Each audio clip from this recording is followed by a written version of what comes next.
So I just have this dream of having a junk journal style cookbook where I can keep all of the recipes that like. Pinterest is great for just like finding a recipe and saving it until you want to try it. But by the time that you've made a recipe and you're going back for it a second and a third and a fourth time, I don't want to have to go to fucking Pinterest. I want to know that like my tried and true favorite recipes that I go for frequently, fairly frequently, are in my book that doesn't exist yet. So I have started journals, just like regular paper lined journals where I write in them, you know, the normal kind of journal that normal people use for this sort of thing, for holding recipes. And I'm just not pleased with the vibe. I'm not pleased with what it feels like to look for things in it and to navigate it. I'm not pleased with the whole experience of having them in those regular journals. Like, don't get me wrong, I use those when I need to find my recipes that I have in them, but it just doesn't fill me with joy the same way that something like this fills me with joy. And cooking and doing things in the kitchen and making kitchen witchery does fill me with joy. So there's no reason that, oh, my charm just fell off of my journal. I just tied it on there today. I don't know what happened. So I want to make a Kitchen Witch cookbook junk journal. And I've been thinking a lot about what I want this to be like. And in my last studio vlog, I referenced this Cuneo Press book of typefaces or book of types or something that I had seen with this spine that was like a weird geometric spine that opened and then laid open flat, but like at an angle. And I thought that was so cool. I thought that would be so cool to have for a cookbook. And I was romanticizing it, and I was thinking that was what I wanted to do, and I was going to figure out how to do it. And I actually did a lot of research. I found there is like an Excel spreadsheet that you can download where somebody has mathed this out, and you can put in like the dimensions that you want it to be, and it will tell you like the size of the pieces and stuff that you need to cut out. But then like the more that I thought about actually doing that and actually having a Kitchen Witch cookbook that looked and was structured and behaved like that, the more I thought, you know, I'm kind of romanticizing this idea because I like the way that it looks and I think it would be really cool, but I think it might not actually be that good to use. And I think that if it like sat up at an angle like that, that could be really cool for when I'm like using it in the kitchen. But I feel like when I'm using it as a journal, like when I'm adding stuff to it and working in it as like writing in it and stuff, that I would be putting kind of undue pressure on it and possibly like compromising the structure. So I don't like, that doesn't feel good to me. It feels like it would be better for a book that's like already printed and done, and not a book that you're like constantly still working in. And then I also thought like it's with that book is bound with a 3-ring binder spine. And while I see the benefits of that, I just don't want to do that. Mostly because I don't want to buy a 3-ring binder spine, but also because I would prefer to have sewn signatures than to have a ring bound book.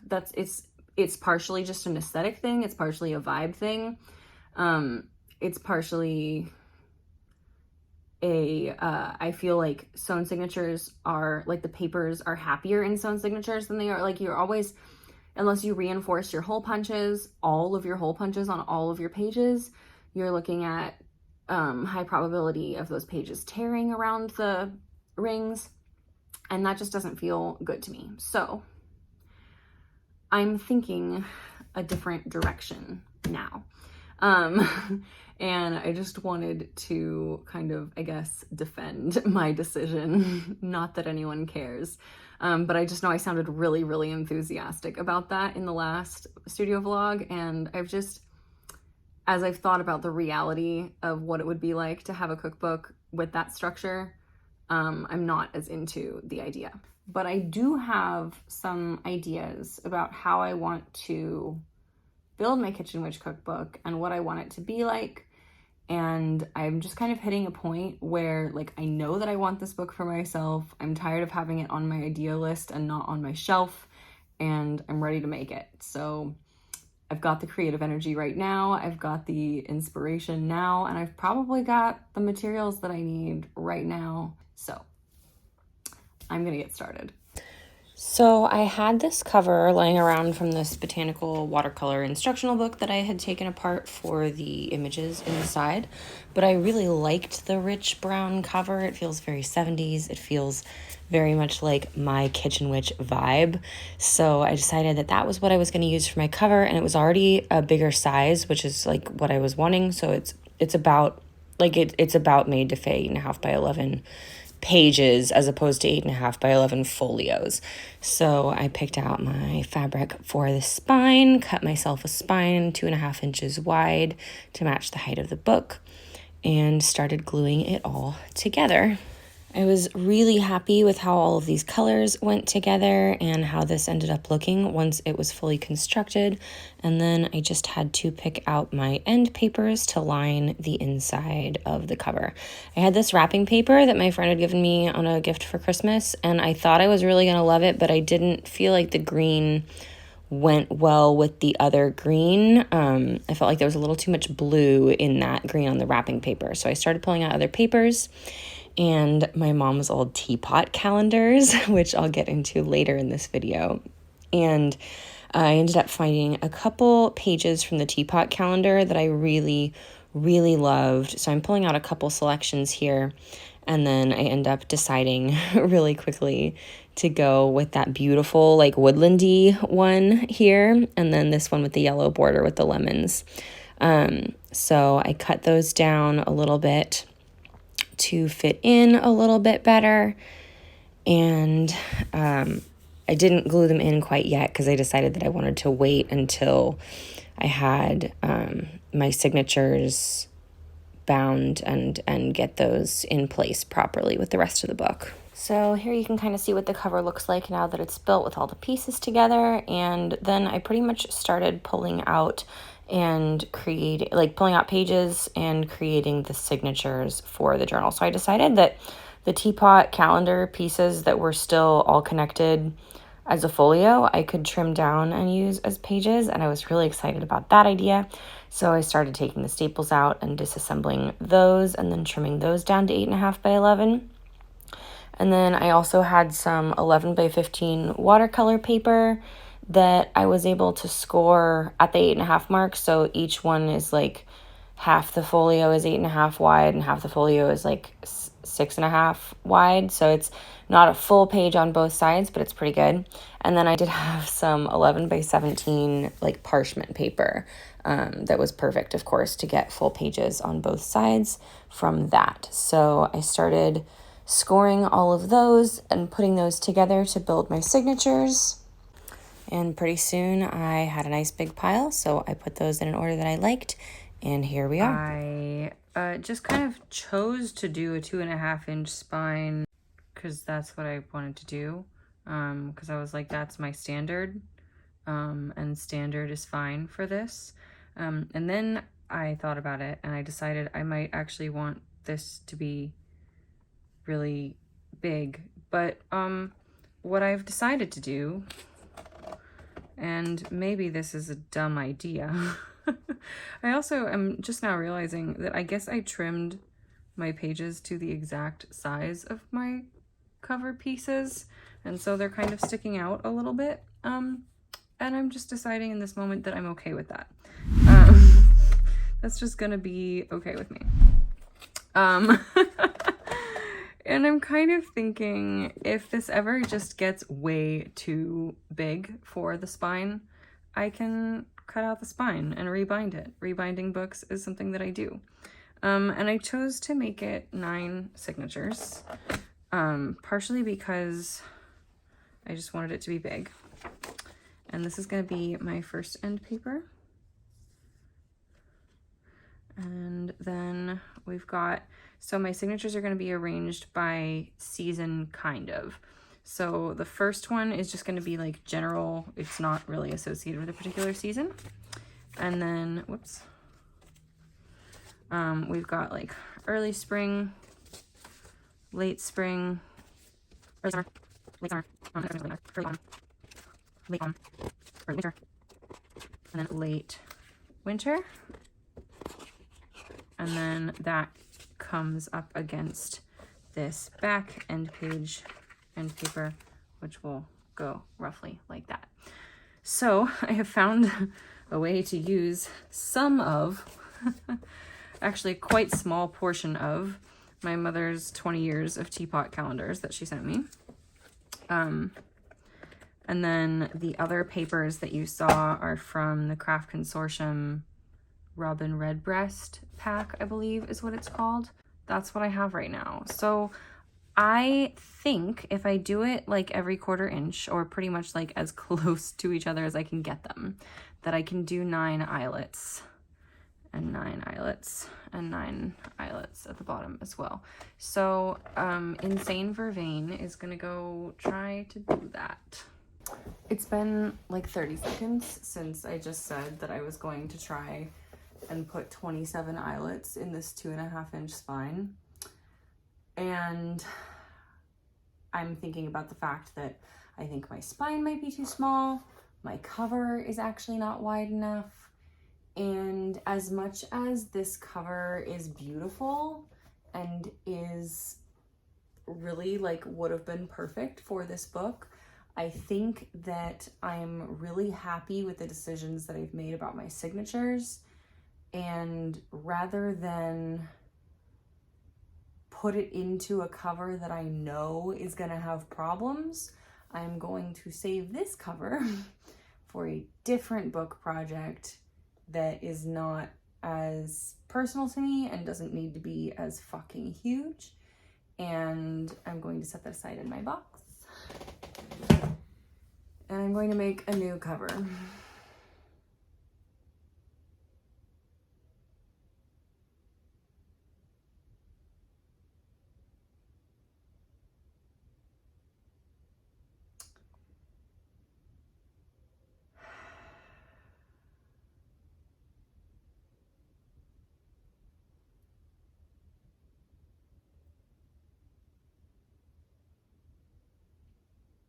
And I guess I'm gonna do that now. I'm probably not gonna get to bind this book tonight, but I can at least let the glue dry tonight.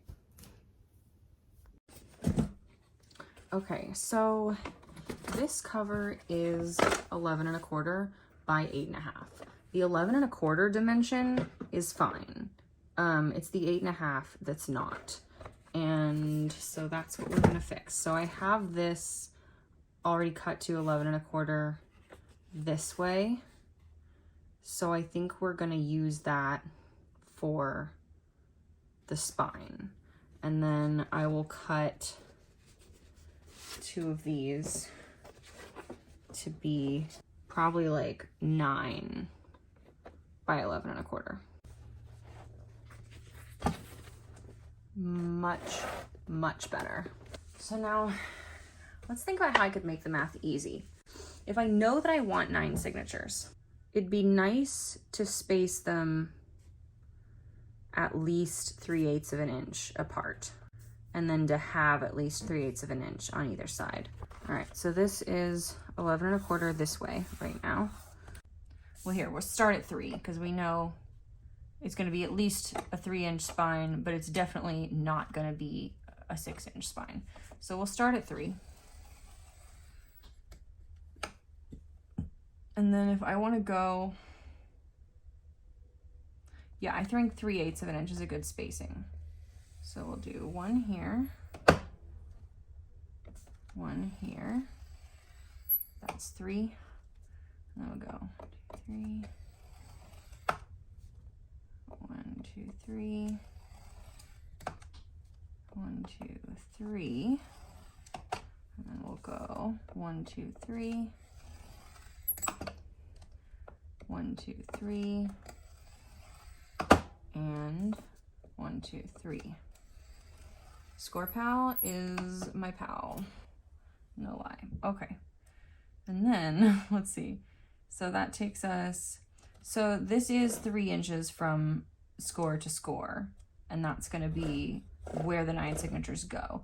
I want to give myself another 3/8 of an inch on either side.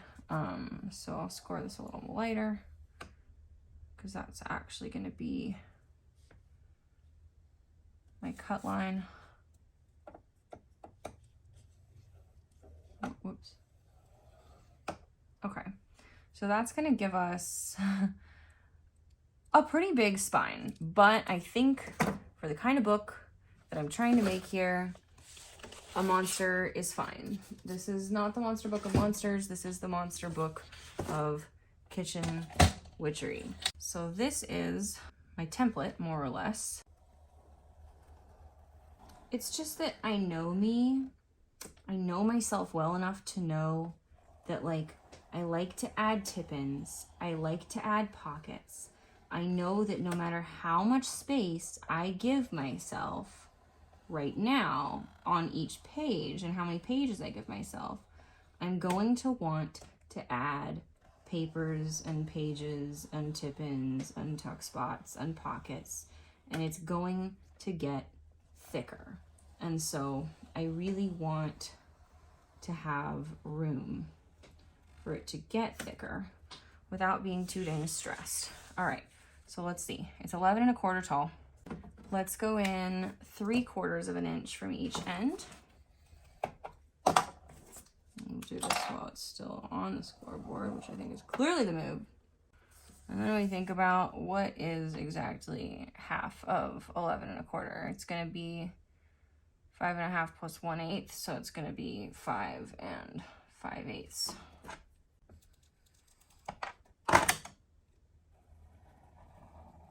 So this is the side with all the nice lines that's going to make it easy to punch my holes. I'm looking at this and I'm wondering if when I cut my actual spine, I shouldn't give myself just like an extra 1/8 of an inch on either side. We've already got, I mean, it's just going to take us, I'll cut a 4-inch spine is what I'll do. I'll just prepare myself mentally for this to be a monster book. I will cut a 4-inch spine and I will just center this manually.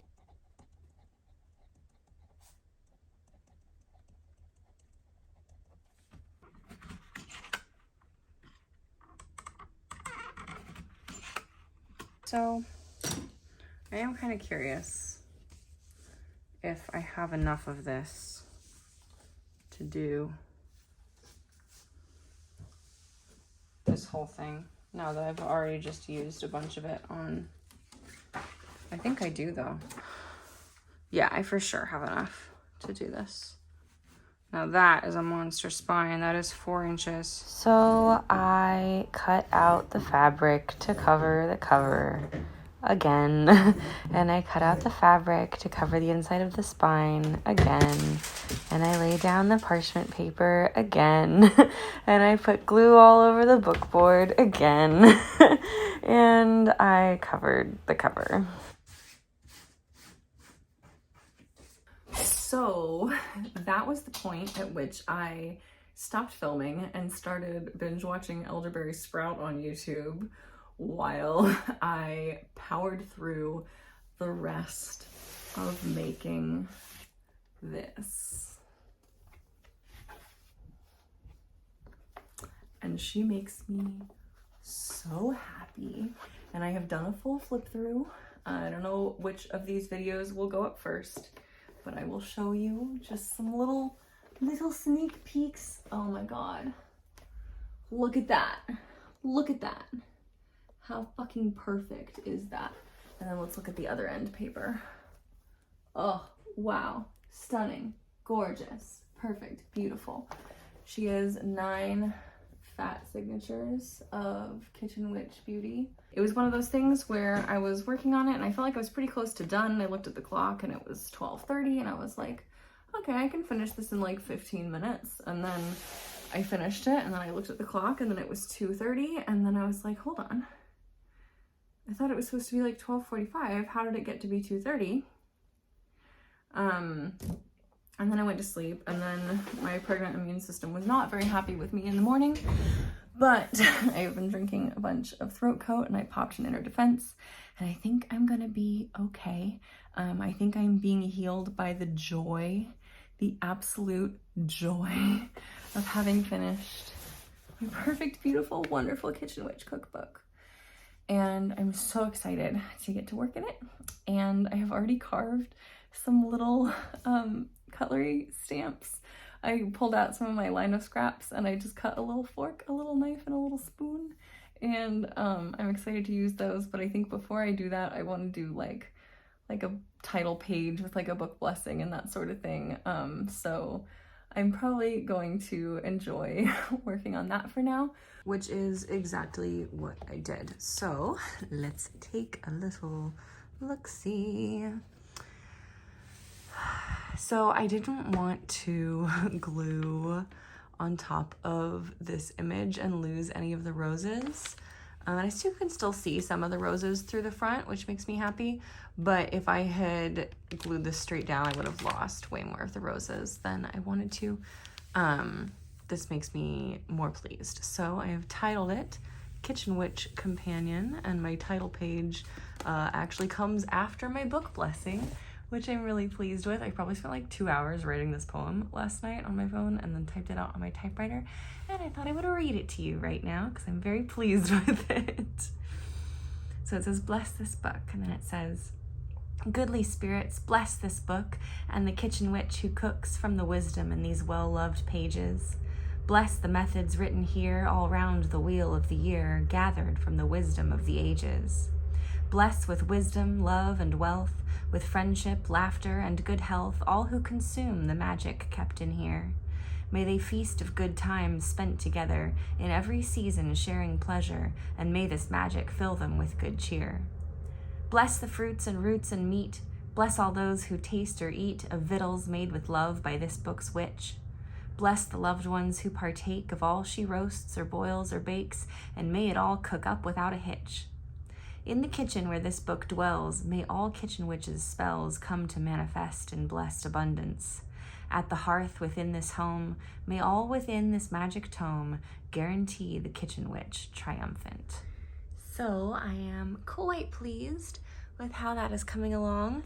And then another thing that I wanted to add before I started typing up a bunch of recipes and finding places for them was I was talking to my husband about I'll just tell you. And I said I would get to this story later in the video anyhow about these teapot calendars. So I wrote a little note back here and it says, for as long as I can remember, there was always a teapot calendar hanging in my mother's kitchen.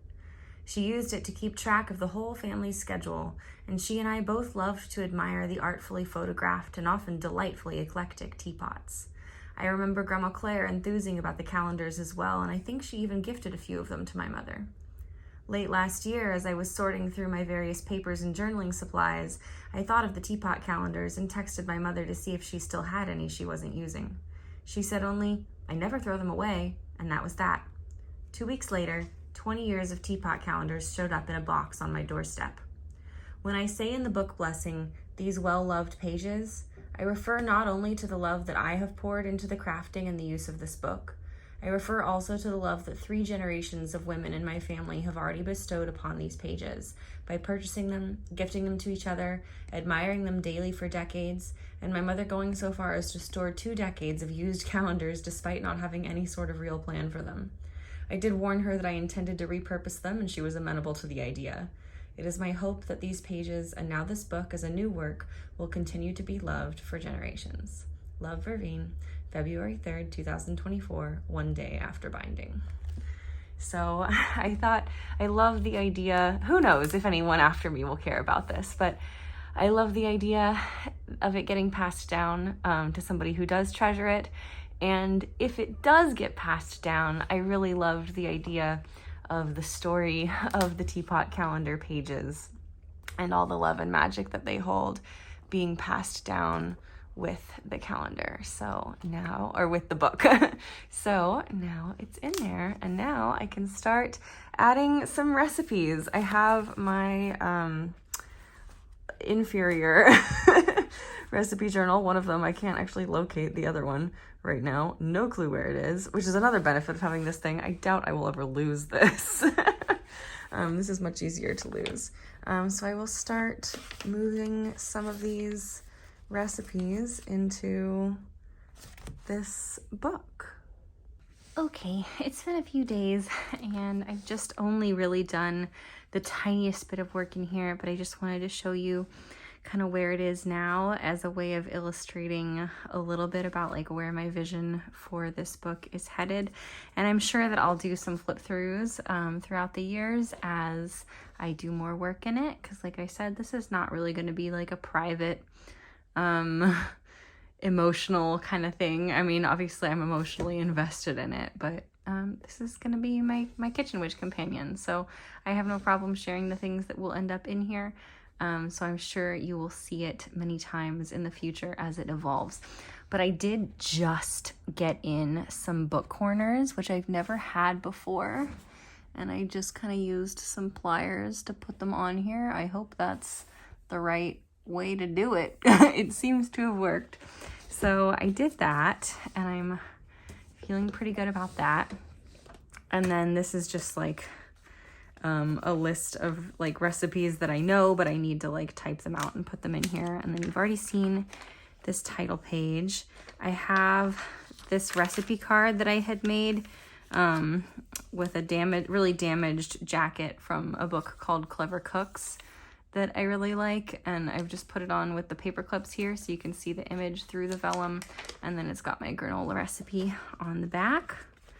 And then here I've put like my garlic hummus recipe and my sourdough discard cracker recipe, and the just the steps for making rice in the Instant Pot. My husband used to be the person who did that all the time, and so I've just had to write down what he does so that I don't ever have to look it up, because if I looked it up, it probably would say different things from what he does, and we know that what he does is good. And then this came from like a watercolor botanical instructional book that I cut out. And then these and this are some stamps that I hand carved the other day to go in here. And then some of these, like this recipe, I didn't like type out an ingredients list. So I've just highlighted the ingredients as they come up in the recipe. So that kind of is my ingredients list at a glance. And that is something that I like to do sometimes instead of writing out the whole list. This here is just a bag that was from bay leaves that I saved because I thought it would make a really nice pocket. It's not attached yet, but it will get attached at some point. A little thing on how to make a tincture that I glued in. And then I glued in, or I taped in with bookbinding tape, some different Katie Daisy cards from the How to Be a Wildflower deck. I had pulled out a long time ago, any of them that had anything to do with food.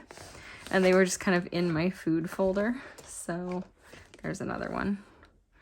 And the secret garden bloomed and bloomed, and every morning revealed new miracles. I've got some radishes that I'm about to plant some radishes actually. And then like here, I've stapled in my deviled eggs recipe. I figure I could still like glue other things under that.